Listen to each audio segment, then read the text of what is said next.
సముద్రంలో వేటకు వెళ్లి గల్లంతైన తమ వారిని సురక్షితంగా తీసుకురావాలని మత్స్యకార కుటుంబాలు ఆందోళనకు దిగాయి. గల్లంతైన 6 మత్స్యకారుల భార్య, పిల్లలు, తల్లిదండ్రులు కన్నీరు మున్నీరుగా విలపిస్తున్నారు. మరింత సమాచారం మా ప్రతినిధి కృష్ణమనాయుడు అందిస్తారు. సముద్రంలో వేటకు వెళ్లి గల్లంతైనటువంటి మత్స్యకారుల ఆచూకీ ఇప్పటికీ లభించలేదు. వారి కోసం వారి కుటుంబ సభ్యులు పెద్ద ఎత్తున ఆందోళన వ్యక్తం చేస్తున్నారు.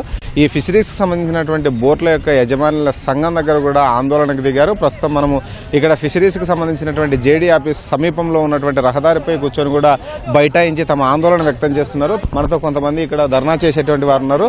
వారిని కూడా అడిగి తెలుసుకుందాం. చెప్పండి, అసలు ఏంటి మీరు ఈ ధర్నా కూర్చోడానికి ప్రధాన కారణం ఏంటి? మీ వారు ఎక్కడున్నారని అధికారులు ఏం చెప్తున్నారు? మాకు ఇప్పటి వరకు కూడా ఈ గవర్నమెంట్ నుంచే కాదు, కూడా ఇక్కడ యూనియన్ ఆఫీస్, ఫిషింగ్ హార్బర్లో యూనియన్ ఆఫీస్, ఏడీ ఆఫీస్ నుంచి కూడా మాకు ఎటువంటి ఇన్ఫార్మర్ కూడా ఎవరు కూడా మాకు ఏది కూడా చెప్పలేదు.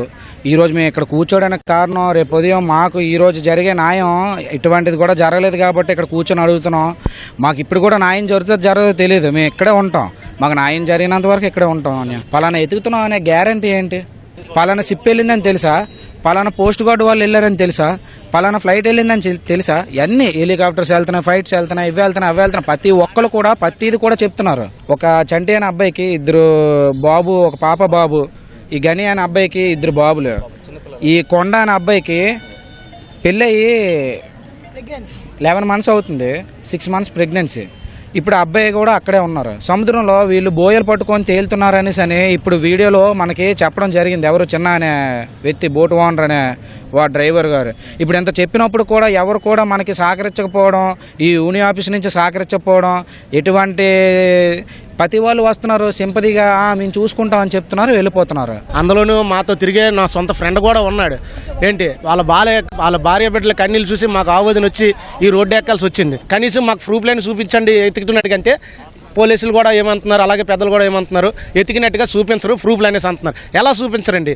అయితే మీరు తెప్పల్లో వెళ్ళారు కదా, ఏ ప్రాంతాల్లో వెతికారు? అక్కడ ఎలాంటి పరిస్థితులు ఉన్నాయి? సార్ తెప్పల్లో ఎతికాను సార్. ఇక్కడ నుండి ఇటు సైడ్ ఒక 20 మైళ్ళు లాంగ్ లేనుకాం, ఇటు సైడ్ ఒక నార్త్కి సౌత్కి ఒక 20 మైళ్ళ వరకు 2 సైడ్లు తిరిగాను సార్. అలాంటిది మాకు 2 తెప్పలు ఉన్నాయి సార్. అలాంటిది ఇంకోటి ఏంటంటే సార్, బోట్లలో కూడా బోట్ల వాళ్ళు కూడా సంధించలేదు. బోట్లు అడిగితే ఏమంటున్నారు, మా బోటుకి లోడ్ వేసి ఉంది, మా బోటుకి ఐసేసి ఉంది అన్నారు. మా బోటుకి ఐసేసి ఉన్నది అన్న తర్వాత తెల్లవారు 4 గంటలకు ఎలా సార్ బోట్లు ఆటలకి ఇప్పారు తుఫాన్తోను?